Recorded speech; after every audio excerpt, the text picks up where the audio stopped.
There's a silence that weighs more than any scream, a silence that carries the burden of untold truths, of secrets rotting in the throat like fruit forgotten in the sun. It's the silence of someone who knows too much, of someone who carries in their eyes the reflection of crimes that haven't yet stained the headlines, of blood that hasn't been spilled but already drips invisible down the walls of consciousness. What does a man do when the future whispers in his ears before its time? When he sees in the shadows what others will only see in the harsh light of the following morning? Is there dignity in knowing what shouldn't be known? Is there peace in carrying the burden of a certainty that no one would believe even if he screamed it from the rooftop? Night fell heavy over the city's concrete, that kind of humid night that makes the asphalt shine like broken glass under the yellowed streetlights. The wind blew cold, dragging with it old papers and the smell of rain that hadn't arrived yet. In the building's lobby, sitting in a chair that creaked with every movement, a man watched the street through the stained glass. His eyes were deep, hollowed by the exhaustion of sleepless nights, but there was something more in them, a disturbing intensity, as if they could see layers of reality others couldn't reach. His hands trembled slightly as he held a pen, and in the notebook open on the desk, scribbled lines formed dates, times, names. These weren't the notes of an ordinary security guard. They were prophecies written with the ink of certainty and despair. He knew. He always knew. Not days in advance, but with enough hours for the knowledge to become torment. When the couple from the 5th floor returned late from a party, laughing loudly in the elevator, he already saw the argument that would come, already heard the sound of glass shattering, already smelled the metallic scent of blood that would stain the beige living room carpet. When the elegant woman from the 8th floor descended with her expensive leather purse and her heels echoing on the marble, he already knew she wouldn't return, that the car parked 3 blocks away waited for her with open doors and dark intentions. And the child from the 2nd floor, the one who played in the playground every afternoon, he saw the fall before she stumbled, saw the blood on her knee, saw tears that hadn't yet been cried. How to explain this? How to put into words the sensation of being trapped between 2 times, of living in a present that's already passed because the future has already happened inside your head? He had tried to warn them, in the beginning. He had run up to the 5th floor that night, knocked on the door urgently, begged them not to fight, to keep their sharp words to themselves, for the glass to remain whole on the table. They looked at him like he was crazy. As if a building doorman, with his worn uniform and his calloused hands, could have any authority over the future. They laughed at him. Closed the door. 3 hours later, the ambulance arrived with sirens cutting through the dawn. Don't hide from who you are, don't let this story pass without leaving your mark. If you've made it this far, it's because something inside you recognizes truth when you hear it. So subscribe to the channel now, because stories like this aren't told just anywhere, and you know it. Hit that like button, not because I'm asking, but because you feel this needs to be shared, that other people need to hear what you're hearing. And tell me, in the comments, what country you're watching from. I want to know where in the world there are people who still care about real stories, about truths that hurt, about secrets no one else has the courage to tell. Write it down there. Show me you exist. The rain began to fall, finally, thick drops exploding against the lobby glass like small liquid suicides. He looked at the clock on the wall, that old clock with faded Roman numerals, and felt the familiar tightness in his chest. 40 minutes left. 40 minutes until the man from the 12th floor came home, found his wife with packed bags, and instead of letting her leave, instead of accepting the end with dignity, did something irreversible. 40 minutes until a life was snuffed out like a candle blown by the wind, until a body fell on the cold kitchen floor, until sirens returned to cut through the silence of dawn. He could see everything. Saw the man opening the apartment door, saw the expression of shock freezing on his face as he noticed the suitcases, saw anger replacing surprise, saw hands closing into fists, saw the argument escalating to the point of no return. Saw the knife being pulled from the drawer, that knife with the wooden handle they used to cut bread on Sunday mornings. Saw the blade's reflection under the kitchen's fluorescent light. Saw the blood. Always saw the blood. His hands trembled harder now. The notebook was open to the right page, the pen had already written the date, the time, the apartment. He had learned to document everything, not because anyone would believe him, but because he needed to prove to himself he wasn't going insane. That this was real. That he really knew. There were stacks of these notebooks stored in the tiny locker that served as a changing room, each page a fulfilled prophecy, each note a crime that came true exactly as he predicted. It was his only proof of sanity and, paradoxically, the clearest evidence of his madness. The lobby phone sat there, inches from his hand. He could call the police. Could say there was an emergency on the 12th floor, that they needed to arrive beforehand, that a life depended on it. But he'd already tried. Dozens of times. And what could he say? That he had a feeling. That he dreamed of a crime. That he could see the future. They'd come, maybe, but not in time. Or they wouldn't come at all, treating his call as a prank from a lonely lunatic. And when the crime happened, when they found the body, when the questions started, he'd be the first suspect. The strange doorman who knew too much. The guard who called warning about something that hadn't happened yet. How to explain without incriminating himself? The city outside continued alive, indifferent to the dramas unfolding on the floors above. Cars passed leaving light trails on the wet pavement. A woman ran under a broken umbrella. A dog barked somewhere distant. Life followed its course, each person trapped in their own bubble of reality, unaware that there was someone there, in that dimly lit lobby, who could see through walls, through time, through the illusion of safety everyone worked so hard to maintain. 30 minutes now. He closed his eyes, but that never helped. The visions didn't come from outside, they came from within, projected on the dark screen of closed eyelids like horror films he was forced to watch. Saw the man parking the car in the garage, saw his heavy steps in the hallway, saw the key turning in the lock. Saw everything with a clarity that was almost obscene, as if he were invading the intimacy of moments that didn't even exist yet. There was a cruelty in this, he thought, in knowing without being able to prevent. It was like being tied to a chair, forced to watch an accident in slow motion, knowing the impact would come but unable to swerve the car from its path. God, the universe, fate, whatever force was responsible for this cursed gift, had a perverse sense of humor. Why him? Why a building doorman, an ordinary man without formal education, without power, without voice, without anyone who'd take him seriously? Why not give this gift to someone who could do something with it? A detective, a politician, someone with authority and resources to intervene? But perhaps that was precisely the point. Perhaps the gift wasn't meant to be used. Perhaps it was just a test, an ordeal, a way to measure the weight a human soul can carry before breaking. He had already considered quitting, leaving the job, moving to another city, running to somewhere the visions wouldn't find him. But they always found him. No matter where he was, no matter what he did. The future pursued him like a shadow glued to his feet, impossible to leave behind. 25 minutes. The rain fell harder now, drumming against the glass in a hypnotic rhythm. He opened his eyes and looked at his own hands, workers' hands, calloused and marked by time.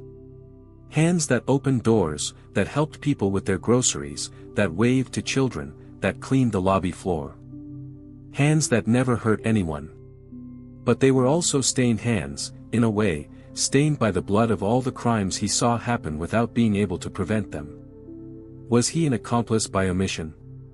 Was he guilty of not doing more, even knowing that doing more would be useless? Moral philosophy had no answer for his situation. There was no ethics textbook that contemplated the dilemma of a man who saw the future but was powerless to change it. He was trapped in a metaphysical snare, condemned to be a perpetual witness to tragedies that unfolded with the inevitability of mathematical equations. Cause and effect. Action and reaction. The betrayed husband who couldn't accept abandonment. The knife in the drawer waiting for desperate hands. The blood that needed to be spilled because the script was already written somewhere beyond human perception. He stood up from the chair, feeling his joints protest. Walked to the glass door and pressed his forehead against it, feeling the cold penetrate his skin. Up there, on the 12th floor, the lights were on. The woman was probably finishing packing the last things, checking if she hadn't forgotten anything important, mentally rehearsing the words she'd say when he arrived. Words about freedom, about needing space, about love that transformed into habit and habit that transformed into prison. Reasonable words, adult words, words that should be enough but wouldn't be. Because he already knew. Knew that words wouldn't matter, that the man's anger would be deaf to any explanation, that years of accumulated resentment would explode in that moment like a bomb that finally found its detonator. Knew the discussion would start civilized but quickly degenerate, that voices would rise, that doors would slam, that something would break, that violence would escalate to the point of no return. 15 minutes. His heart beat faster now, pumping useless adrenaline through his veins. There was nothing he could do. He repeated this to himself like a mantra. There was nothing he could do. He'd already tried everything. Already warned, already called the police, even tried sabotaging situations, creating distractions, delaying people. Nothing worked. The future had its own inertia, a gravitational force that pulled events toward their predetermined conclusion, no matter how desperately he tried to divert the course. And still, the guilt. The guilt that gnawed at his insides like acid, that kept him awake night after night, that turned every meal to ashes in his mouth. The guilt of knowing and not being able to save. The guilt of being a silent witness to so many tragedies. The guilt of continuing to live, continuing to work, continuing to fake normalcy while carrying this impossible burden. He had tried talking to a priest once, early on, when he still believed this might be some kind of spiritual test or curse that needed to be broken. The priest listened to his confession patiently, then spoke about faith, about accepting divine will, about how sometimes God gives us heavy crosses to carry because he knows we're strong enough to bear them. But the priest didn't understand. Nobody understood. How could they? How could anyone who didn't see what he saw, who didn't carry what he carried, truly comprehend? 10 minutes. The rain was torrential now, transforming the street into a dark river that reflected the city lights in distorted fragments. Thunder echoed in the distance, like drums announcing tragedy. He returned to his chair, picked up the phone, placed it back on the hook. Useless. Everything was useless. The man was in the elevator already, probably, climbing the 12 floors that separated him from his destiny. The metal cabin slid along the rails with a soft hum, carrying him inexorably upward, to the lit apartment, to the woman with the suitcases, to the knife in the drawer. He thought about the woman. He'd never talked much with her, just the usual cordial greetings, the mechanical good morning when she passed through the lobby. She was beautiful, he remembered, with that kind of tired beauty of someone who carried old sorrows. Her eyes never smiled completely, even when her lips curved politely. He wondered if she knew, if she had any premonition of the danger waiting for her. Probably not. People never know. They walk toward their deaths with the same innocence with which they walk toward their lives, blindly trusting there will be a tomorrow, that the ground won't open beneath their feet, that love won't transform into hate in a split second. 5 minutes. His hands didn't tremble anymore. There was a strange calm that always invaded him in these last moments before, a fatalistic acceptance of the inevitable. It was like being in the eye of the hurricane, that point of absolute stillness surrounded by chaos. He breathed deeply, feeling the humid air enter his lungs. The rain continued its constant beating. The clock continued its relentless ticking. The world kept spinning, indifferent to the small human dramas happening on its surface. 3 minutes. The elevator door opening. Steps in the hallway. The key in the lock. He closed his eyes again, but not to flee from the visions. This time, it was to witness. It was the least he could do. If he couldn't prevent it, at least he could be present, somehow. Could carry the memory, be the witness who'd confirm it really happened, even if he could never share that testimony with anyone. He heard, inside his mind, the door opening. Heard his voice, surprised first, then confused, then enraged. Heard her voice, trying to stay firm, trying to be reasonable. Heard the volume increasing, words becoming sharper, crueler. Heard something break. Heard quick footsteps. Heard the scream. Then, silence. Not the silence of peace, but the heavy silence that comes after violence, when the world seems to hold its breath, shocked by its own brutality. He opened his eyes. The clock marked the exact time he'd written in the notebook. It always did. His visions were accurate to the minute, terribly, cruelly accurate. It would take a few minutes until someone called the police. Maybe a neighbor who heard the scream. Maybe the man himself, coming to his senses, realizing what he'd done, stumbling to the phone with hands stained red. In 15-20 minutes maximum, the sirens would arrive. The officers would knock on his door, ask the usual questions. He'd answer that he saw nothing, heard nothing, was down here in the lobby the whole time. And it would be true, technically. His body was there. It was just his mind that had been up there, witnessing the crime before it happened. He opened the notebook again, checked the next entries. Tomorrow, around 2 in the afternoon, there would be a mugging on the corner. A young man with a knife would approach an elderly lady returning from the bank. She'd try to resist. He'd push her. She'd fall, hitting her head on the curb. Dead before the ambulance arrived. He already saw the pool of blood spreading across the gray concrete, saw her eyes fixed on the cloudy sky, saw the purse open on the ground, money scattered like macabre confetti. And the day after tomorrow, something else. And next weekend, another. And the following week, one more. An infinite calendar of tragedies, each one written in his mind weeks or days in advance, each one inevitable, each one adding one more weight to the impossible load he carried. Sometimes he wondered if he wasn't responsible, somehow. If his visions didn't cause the crimes instead of simply predicting them. If by observing the future, he wasn't somehow creating it, collapsing waves of possibility into singular reality. It was a terrifying idea, one that kept him awake more nights than he'd like to admit. What if stopping seeing meant stopping happening? What if his cursed gift was, in fact, an active curse, a catalyst that transformed possibilities into certainties? But no. He knew it wasn't. Because he'd tested that too, in the desperation of his first months with the gift. He'd tried not paying attention to the visions, shutting them out, ignoring them. And the crimes happened anyway, at the exact times he'd seen, in the exact way he'd witnessed. His observation caused nothing. He was just a forced spectator, a cosmic eye obliged to see what no one should see. The sirens finally cut through the night, approaching rapidly. He didn't move. Knew they'd come talk to him soon. They always came. The doorman was always one of the first people to be questioned in any incident in the building. He had his answers ready, calibrated by years of practice. No, didn't see anything unusual. No, didn't hear a fight. Yes, the couple seemed normal. No, there were no signs of trouble. Technical lies that protected his secret while corroding him inside. The police cars stopped in front of the building, blue and red lights painting the walls with colors of urgency. Officers exited quickly, ran inside.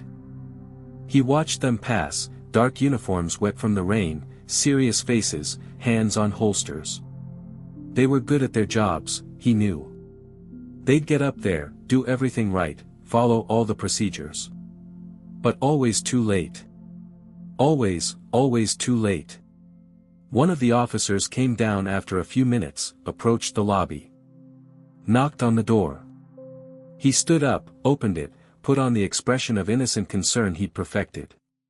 The officer asked the expected questions. He gave the rehearsed answers.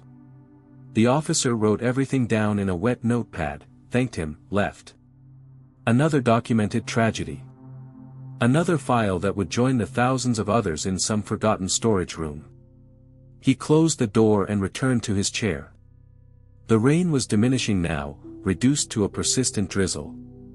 The sky was beginning to lighten in the east, first tones of gray replacing the black of night. Almost time for his shift to end. A few more hours and another guard would arrive to replace him, a normal man who saw only the present, who didn't carry visions of dark futures, who could sleep at night without nightmares of crimes that hadn't happened yet. He envied that man. Envied all of them, actually. All who lived in the blessed ignorance of the present, who believed in free will, who thought the future was a blank page waiting to be written. How sweet that innocence must be, thinking their choices mattered, that they could change the course of events, that tomorrow was malleable and full of possibilities. But he knew the truth. The future was already written, carved in stone somewhere beyond common perception.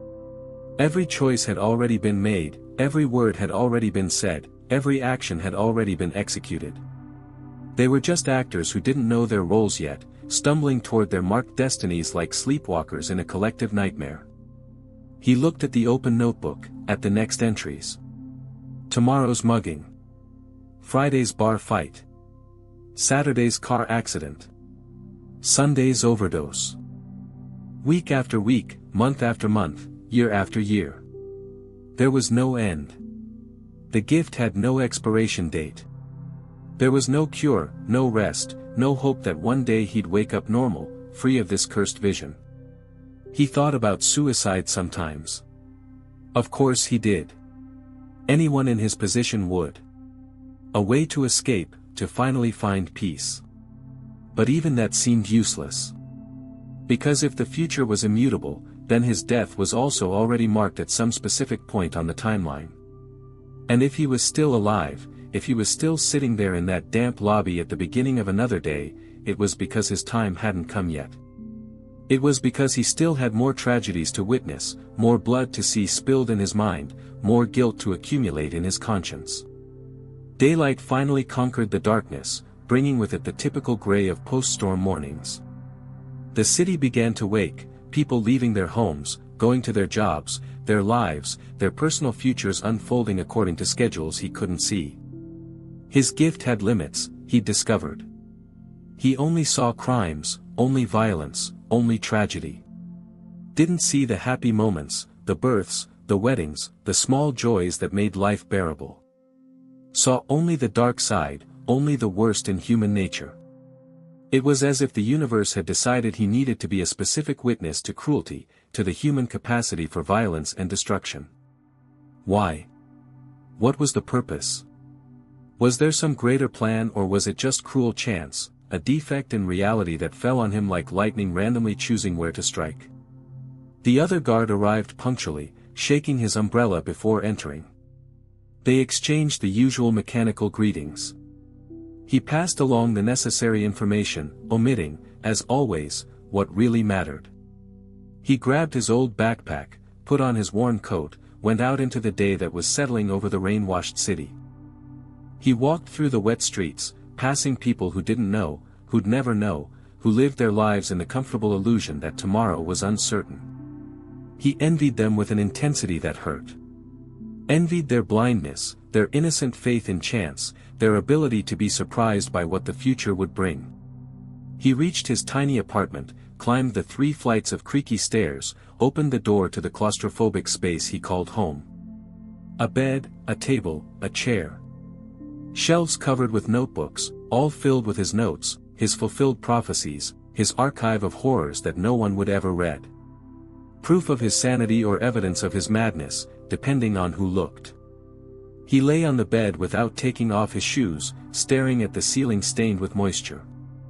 Closed his eyes, tried to sleep, knowing sleep wouldn't come easily. It never did.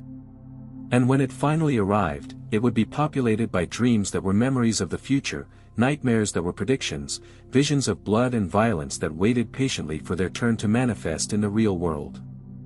Sometimes he wondered if there were others like him.